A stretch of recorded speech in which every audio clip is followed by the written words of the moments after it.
আসসালামাইকুম সুপ্রিয় দর্শক, চলে আসলাম এই মুহূর্তের গুরুত্বপূর্ণ ঝড় বৃষ্টি, নিম্নচাপ, কালবৈশাখী, বজ্রবৃষ্টি এবং ঘূর্ণিঝড়ের আবহাওয়ার নতুন আপডেট নিয়ে। আজ 7ই মে বৃহস্পতিবার। এবার টানা 12 দিনে সারা দেশে বৃষ্টি বলয় তাণ্ডব চালানোর পরে বিদায় নিতে নিতে আবারও নতুন সতর্কবার্তা জারি করল আবহাওয়ার অধিদপ্তর। এবার বঙ্গোপসাগরের বুকে তৈরি হতে চলেছে বিধ্বংসী ঘূর্ণিঝড়। ইতিমধ্যেই ইউরোপিয়ান আবহাওয়ার পূর্বাভাস মডেল রাডারে ধরা পড়েছে ঘূর্ণিঝড়ের পূর্বাভাস এবং সংখ্যা থেকে ঘূর্ণিঝড়ের নামকরণ করা হয়েছে অর্ণব, যার সর্বোচ্চ গতিবেগ থাকতে পারে ঘন্টায় 100 থেকে 110 কিলোমিটার পর্যন্ত। আঘাত আনতে পারে খুলনা, বরিশাল, চট্টগ্রাম, ভারতের পশ্চিমবঙ্গ এবং উড়িষ্যা রাজ্যের উপকূলীয় অঞ্চলে। এছাড়াও আজ থেকে বৃষ্টি বৃদ্ধি পেতে শুরু করবে দেশের তাপমাত্রা প্রভাবে আবারও তীব্র কালবৈশাখী ঝড় বজ্রসহ বৃষ্টিপাতের মুখে পড়তে চলেছে বাংলা।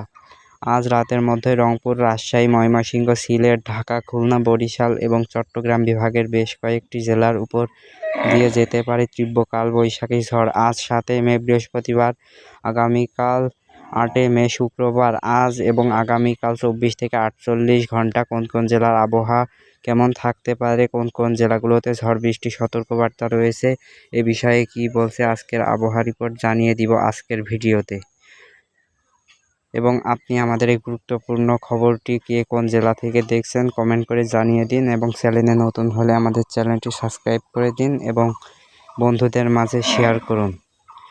আসলাম আবহাওয়ার পূর্বাভাস বায়ু প্রবাহ চিত্রে। এখান থেকে দেখতে পাচ্ছি আগামী 14 অথবা 15 তারিখের মধ্যে বঙ্গোপসাগরে তৈরি হতে পারে একটি ঘূর্ণিঝড় এবং এর নাম দিয়েছে অর্ণব, এবং এটি কিন্তু আস্তে আস্তে ভারতের ওড়িশা রাজ্যের দিকে অগ্রসর হবে এবং উপকূলীয় অঞ্চলে আছড়ে পড়তে পারে।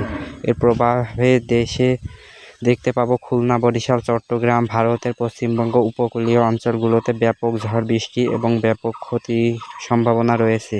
তো দর্শক, এই পর্যন্তই ছিল আমাদের আজকের নিউজ, এবং নিউজটি ভালো লাগলে ভিডিওতে লাইক করে